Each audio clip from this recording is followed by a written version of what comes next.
झारखंड में सरकार बनने के बाद सीएम हेमंत सोरेन ने जनता से किए वादों को पूरा किया। 6 जनवरी को झारखंड की राजधानी रांची में मुख्यमंत्री हेमंत सोरेन ने एक भव्य कार्यक्रम में मैया सम्मान योजना के तहत 2500 रुपए महिलाओं के बैंक अकाउंट में सीधे ट्रांसफर किए।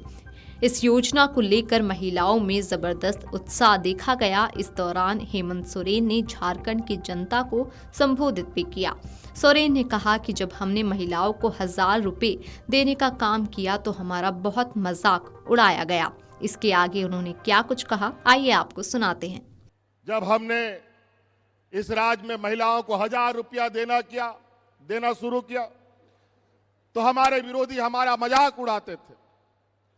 फिर 1000 रुपया से बढ़ाकर 2500 करने का हमने संकल्प लिया।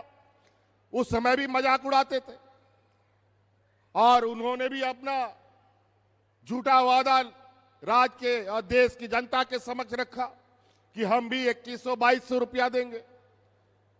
ये लोगों ने हमें चुनौती दी कि महिलाओं को कहां से इतना रुपया मिलेगा, कहां से सरकार पैसा लाएगी।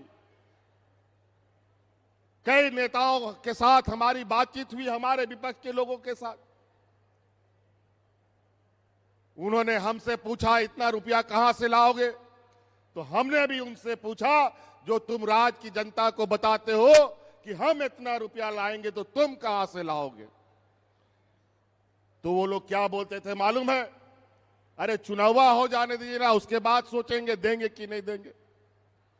लेकिन हमने चुनाव के पहले वादा किया था और चुनाव के खत्म होने के बाद पहला कदम हमने महिलाओं से किया गया वादा को पूरा करने का काम किया है।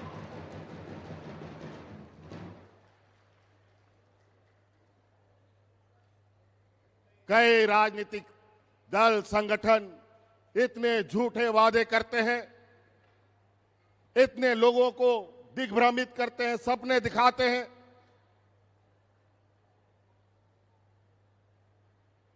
चुनाव आता है जब जब वोट मांगने के लिए नेता, बड़ा बड़ा स्टार प्रचारक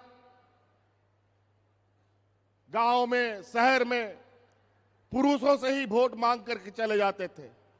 महिलाओं को कोई पूछता भी नहीं था कि वोट किसको दोगे।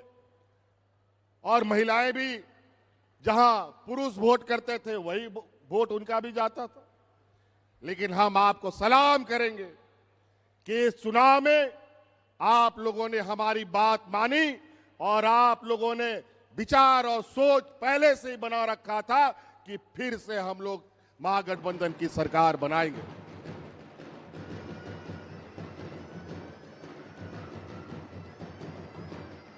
आज आप लोगों के सामने कई ऐसी चीजें बदलेंगी बहुत तेजी से। सरकार आपको राशन फ्री देती है, बिजली भी हमने आपको फ्री कर दिया, बच्चों का पढ़ाई लिखाई, कपड़ा लत्ता, कलम कॉपी वो भी सरकार दे रही है, छात्रवृत्ति भी दे रही है।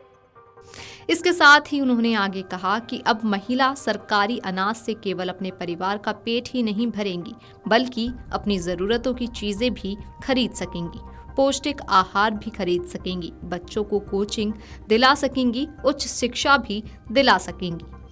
Video desk amarujala.com। Amar Ujala Jeevanjali के सारथी की मदद लें और महाकुंभ में स्नान जरूर करें।